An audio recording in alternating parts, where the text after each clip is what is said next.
ग्रहों का विज्ञान यूट्यूब चैनल में मैं डॉक्टर पुष्पा कांबळे आप सबका स्वागत करती हूँ। आज मैं आपको कुंडली पढ़ना सीखो के क्रम में पाठ 168 सिखाना शुरू करती हूँ। अक्टूबर महीने का मासिक राशिफल जानेंगे। ग्रहों की स्थिति के अनुसार 9 ग्रह, 12 राशियां, 12 भाव को ज्योतिष सूत्र लगाकर जानेंगे। इस महीने में कौन सी राशि को कौन से भाव से शुभ फल मिलेंगे और कौन से भाव से अशुभ फल मिलेंगे। समय एक जैसा हमेशा नहीं होता। समय अच्छा है या खराब है यह ग्रहों के गोचर पर निर्धारित करता है। चंद्रमा 2.25 दिन में राशि परिवर्तन करते हैं। सूर्य 1 महीने में राशि परिवर्तन करते हैं। मंगल 45 दिन में राशि परिवर्तन करते हैं। शुक्र बुध 1 महीने के अंदर ही राशि परिवर्तन करते हैं। जो ग्रह वक्री होते हैं वो उसी भाव में रहते हैं या उसके पिछले वाले भाव में अधिक समय तक रहते हैं। व्यक्ति की जन्म समय की कुंडली और वर्तमान के गोचर के साथ शुभ संबंध बनाती है तो उसका शुभ परिणाम व्यक्ति के जीवन पर पड़ता है। अगर वह अशुभ संबंध बनाती है तो उसका व्यक्ति के जीवन पर अशुभ परिणाम पड़ता है। इस महीने में कौन सी राशि को स्वास्थ्य लाभ मिलने वाला है, संतान सुख की प्राप्ति होने वाली है, शिक्षा में प्रेम में सफलता मिलने वाली है, विवाह के योग बनते हैं, नौकरी के योग बनते हैं। इस महीने में कौन सी राशि की इच्छा पूर्ण होने के योग बनते हैं, इन सब के बारे में जानेंगे। यदि आप अपनी कुंडली का विश्लेषण कराना चाहते हैं, कुंडली से संबंधित प्रश्नों के उत्तर जानना चाहते हैं तो दिए गए नंबर पर व्हाट्सएप करके जानकारी और शुल्क की जानकारी प्राप्त कर सकते हैं।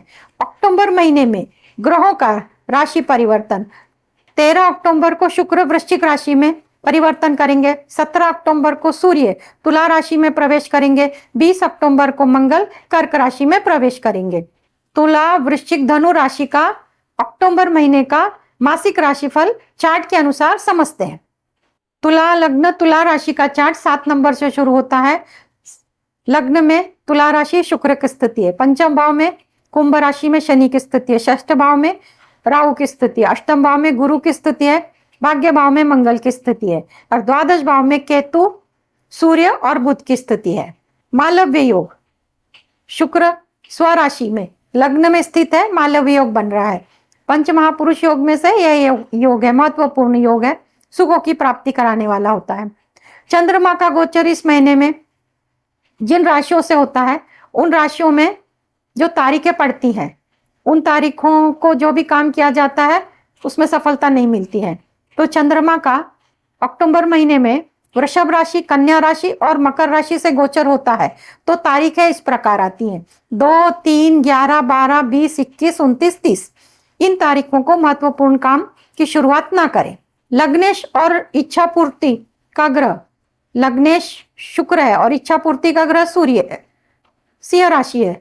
सिंह राशि का स्वामी सूर्य है। इनकी स्थिति के अनुसार इच्छा पूर्ति होगी या नहीं इसको जानेंगे। प्रथम चार्ट के अनुसार आरोग्य के बारे में जानते हैं तो पहले भाव से हम प्रथम भाव से आरोग्य के बारे में देखते हैं। तो पहले भाव में तुला राशि और तुला राशि का स्वयं स्वामी शुक्र स्वयं की राशि में स्थित है और दूसरे ग्रहों की दृष्टि कोई संबंध नहीं बनता।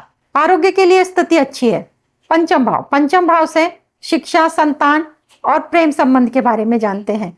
शिक्षा के लिए स्थिति अच्छी है परंतु प्रेम संबंध के लिए स्थिति अच्छी नहीं है क्योंकि शनि कुंभ राशि में स्थित है। शनि अशुभ ग्रह है। प्रेम संबंध के लिए ये समय अच्छा नहीं है। शिक्षा के लिए अच्छा है और संतान प्राप्ति के लिए तो संतान प्राप्ति के लिए कारक का संबंध, कारक गुरु है। गुरु की स्थिति अष्टम भाव में है और शनि की स्थिति पंचम भाव में है। गुरु का ना तो पंचम भाव से संबंध बनता है ना ही पंचमेश के साथ संबंध बनता है तो संतान प्राप्ति के योग नहीं बनते। सप्तम भाव से व्यापार, दाम्पत्य जीवन और विवाह तय होने के बारे में जानते हैं। तो सप्तम भाव में मेष राशि और मेष राशि का स्वामी मंगल भाग्य भाव में स्थित है और शुक्र की 7वीं दृष्टि पड़ने के कारण व्यवसाय के लिए अच्छा है, प्रेम संबंध के लिए अच्छा है और जो लोगों की शादी तय होने के योग देखते हैं उसके लिए कारक गुरु की दृष्टि ना तो शुक्र पर पड़ रही है और ना ही सप्तम भाव पर पड़ रही है। इसलिए तुला राशि तुला लग्न के लोगों के लिए विवाह तय होने के योग नहीं बनते। अष्टम भाव में गुरु की स्थिति है। चोट चपेट दुर्घटना के योग की कोई संभावना नहीं है, परंतु रहस्यमय विषयों में रुचि बढ़ेगी, जैसे रत्न शास्त्र, ज्योतिष शास्त्र, वास्तुशास्त्र इत्यादि में। भाग्य, भाग्य में मंगल की स्थिति है और मंगल मिथुन राशि में है। बड़ी यात्रा का लाभ होगा और यात्रा में सुविधा भी होगी। दशम भाव, दशम भाव से नौकरी का विचार करते हैं तो दशम भाव में कर्क राशि आती है और कर्क राशि का स्वामी चंद्रमा है, परंतु केंद्र में शुक्र की स्थिति होने के कारण नौकरी के योग बनते हैं। तो नौकरी के लिए जो उत्सुक है नौकरी के लिए अर्जी कर सकते हैं। एकादश भाव, एकादश भाव में सिंह राशि है और सिंह राशि का स्वामी सूर्य अपने से द्वितीय भाव में है। तो एकादश भाव से लाभ के बारे में देखा जाता है, फाइनेंस के बारे में देखा जाता है, बड़े भाई बहनों के संबंध के बारे में देखा जाता है। तो शनि की 7वीं दृष्टि पड़ने के कारण लाभ तो होगा, पर वो शनि शनि होगा, धीरे धीरे होगा और बड़े भाई बहनों के साथ संबंध खराब होंगे। इसके लिए आपको सावधानी बरतनी होगी। एक सूत्र है, लग्नेश और एकादशेश की स्थिति कैसी है, तो लग्नेश शुक्र अपने ही राशि में लग्न भाव में है। सिंह राशि एकादश भाव में स्थित है, परंतु स्वामी 12वें भाव में है। तो द्वितीय एकादशी का संबंध बन रहा है, इच्छा पूर्ति में विलंब है, तो इसलिए लग्नेश का मंत्र करना होगा इच्छा पूर्ति के लिए। तो लग्नेश का ग्रह है शुक्र, शुक्र का मंत्र है ओम शुभ शुक्राय नमः। रोज 108 बार करना है। शुक्र से संबंधित सफेद चीजों का दान गरीबों को, जरूरतमंद को करना है और शुक्रवार के दिन करते हैं तो आपकी इच्छा पूर्ति होने में मदद मिलेगी। इसके बाद वाली राशि है वृश्चिक। वृश्चिक राशि, वृश्चिक लग्न का चार्ट 8 नंबर से शुरू होता है और चतुर्थ भाव में शनि की स्थिति, पंचम भाव में राहु की स्थिति है, सप्तम भाव में गुरु की स्थिति, अष्टम भाव में मंगल की है, एकादश भाव में केतु सूर्य बुध की स्थिति है और द्वादश भाव में शुक्र की स्थिति है। वृश्चिक लग्न और वृश्चिक राशि के चार्ट में शश योग बनता है और चतुर्थ भाव में कुंभ राशि में शनि की स्थिति है। चंद्रमा का गोचर इस महीने में जिन राशियों से होगा वो राशियां इस प्रकार, मिथुन तुला कुंभ, इन राशियों से जब गोचर होगा तो जो तारीखें आती हैं वो इस प्रकार 4, 5, 14, 15, 22, 23, 31, ये तारीखें अशुभ है। इन तारीखों को शुभ कार्य की शुरुआत ना करें, किसी भी काम की शुरुआत नहीं करनी चाहिए, आधे अधूरे रह जाते हैं या तो काम की शुरुआत ही नहीं होती है, इसलिए ये अशुभ तारीखों का ध्यान रखें। लग्नेश और लाभेश, ये दोनों ग्रह से यह जाना जाता है कि इस महीने में आपकी इच्छा पूर्ति की स्थिति कैसी है। तो शुरू करते हैं लग्न भाव से। लग्न भाव में हम आरोग्य के बारे में जानते हैं। लग्नेश मंगल, मंगल की स्थिति अष्टम भाव में है।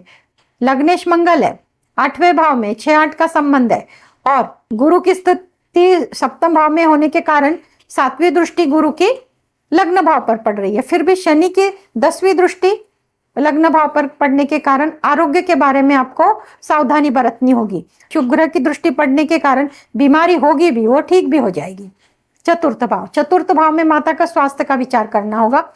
माता के स्वास्थ्य में गड़बड़ी हो सकती है, शनि की स्थिति यहाँ पे अच्छी नहीं होती है। पंचम भाव, पंचम भाव से शिक्षा, संतान और प्रेम का विचार किया जाता है। तो पहले शिक्षा के लिए राहु केतु सूर्य की दृष्टि पड़ने के कारण शिक्षा के लिए अच्छा है, पर संतान के लिए स्थिति अच्छी नहीं है। जो महिलाएं अभी गर्भधारणा करी हैं उनको सावधानी बरतनी होगी, क्योंकि सूर्य की 7वीं दृष्टि पड़ने के कारण वह गर्भ में प्रॉब्लम क्रिएट करते हैं, इसलिए आपको बहुत सावधानी बरतनी होगी। और संतान होने के, प्राप्त करने के जो प्रयत्न होते हैं उससे गुरु का संबंध नहीं आ रहा। गुरु स्वयं पंचमेश है, पर गुरु का दृष्टि संबंध आएगा तो गर्भधारणा के योग बनेंगे। इस महीने में गर्भधारणा के योग नहीं बनते। सप्तम भाव, सप्तम भाव से व्यापार, दाम्पत्य जीवन और विवाह के योग देखते हैं। तो सप्तम भाव में वृषभ राशि और वृषभ राशि का स्वामी शुक्र द्वादश भाव में है।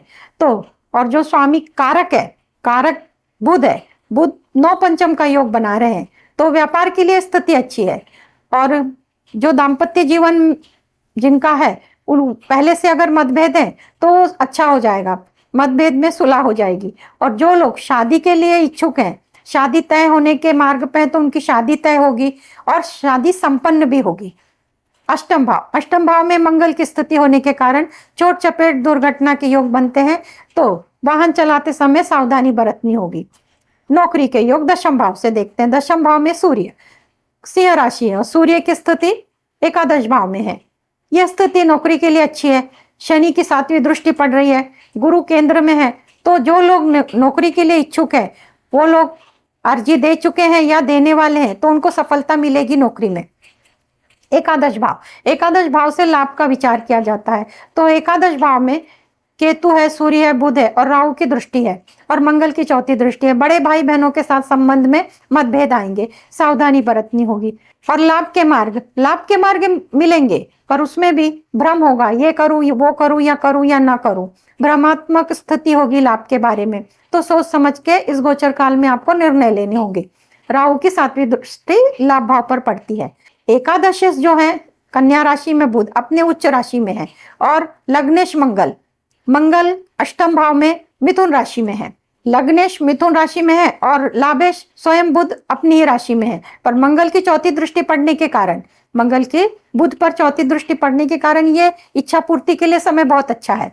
फिर भी व्यक्तिगत कुंडली में मंगल की स्थिति और बुध की स्थिति अगर 6, 8, 12 का संबंध बनाती है आपस में, मंगल से अलग 6, 8, 12 और बुध से अलग 6, 8, 12, तो इच्छा पूर्ति में विलंब आ सकता है। तो इसके लिए लग्नेश का मंत्र करना होगा।